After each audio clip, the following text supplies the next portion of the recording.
អនុញ្ញាតគ្រប់ជំរាបសួរពុកម៉ែបងប្អូនឆាតតែនិយមតាមដានទស្សនាเพจក៏ដូចជា channel របស់នេះខ្ញុំចាខា calling 168ចាថ្ងៃនេះធ្វើការបង្ហាញជាមួយនឹងសកវ៉ាត់ចាស្លាកលេខ AV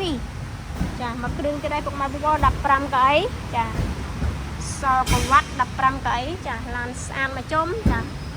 ជាមួយនឹងឆ្នាំផលិតគឺផលិតឆ្នាំ01 15កៅអីពុកម៉ែបងប្អូនចាបានយ៉ានកង់អីថ្មីមកជុំការរៀបចំតុបតែងឯក្នុងក្រៅអីគឺអូខេមកកាផ្លេពុកម៉ែបងប្អូនណាចាលេងជាមួយនឹង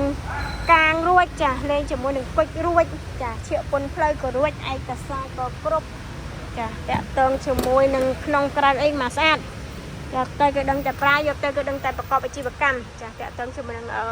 សូមដៃចកោតអីរួចចាប្រអប់លេខស្អាតអត់មានបញ្ហារឿងច្រាចាសំខាន់ម៉ាស៊ីនឡានស្មូតម៉ាស៊ីនឡានស្ងាត់ចារត់ស្រួលចាតាក់ទងជាមួយនឹងដំបូលជាប្រភេទដំបូលជប់ចាតិចចាពុកម៉ែបងប្អូនណា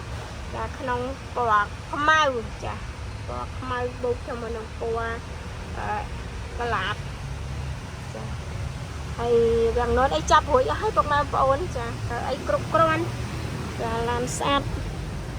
ទឹកថ្នាំសាច់ដៃអីអែមចាតម្លៃនៅក្រៅវីដេអូនេះស្រាប់ចាតម្លៃនេះដែរជជែកចរចាមើលឡានចាក់ស្ដាំជជែកតម្លៃបន្ថែមបានអត់ជាបញ្ហាពុកម៉ែបងប្អូនណាក្នុងក្រៅអីមកស្អាត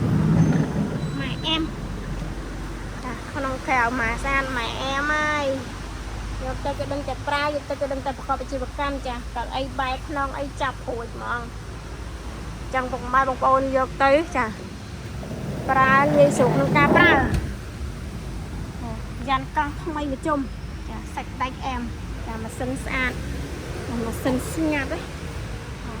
អាចមកជុំបង្ហាញពុកម៉ែបងប្អូនមកជុំចឹងហ្មង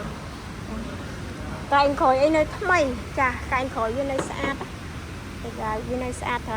ពិបាកក្នុងការបើកវាអត់កើតទៅឡានអស់ចឹងពុកម៉ែបងប្អូនចង់បាន15កៅអីចាចាប់អារម្មណ៍ចាអាចចេញមកដល់ខាងតបបាននេះបាត់មេសាក់ស៊ីមកគេ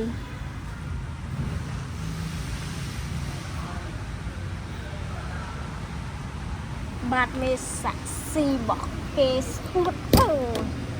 បាត់មេសាក់ស៊ីស្ងួតអត់មានបញ្ហាឬពុកញាប់ទេចាសំខាន់ម៉ាស៊ីននៃឡានប្រអប់លេខស្អាតបាត់មេស្អាតឯកសារគ្រប់ឡានរត់ស្រួលចាំពុកម៉ែបងប្អូនចាដែលចាប់អារម្មណ៍ចាជាមួយនឹង01មកគ្រឿងនេះចាអាចចេញមកដល់ឃ្លាំងតបបានជាមួយនឹងតម្លៃនៅក្រៅវីដេអូស្រាប់ចាទីតាំងគឺនៅភ្នំពេញព័ត៌មានអំបត្តិអាចតាក់ទងបន្ថែមបានពុកម៉ែបងប្អូនណាអរគុណច្រើនសម្រាប់ការតាមដានទស្សនាវីដេអូតាំងពីផ្ដើមរហូតដល់ចប់ចាកុំភ្លេចជួយធ្វើការ like page ចាក៏ដូចជា subscribe channel ម្នាក់មួយចាដើម្បីទទួលបានព័ត៌មានថ្មីបន្ថែមអរគុណច្រើនជម្រាបលាបាយបាយ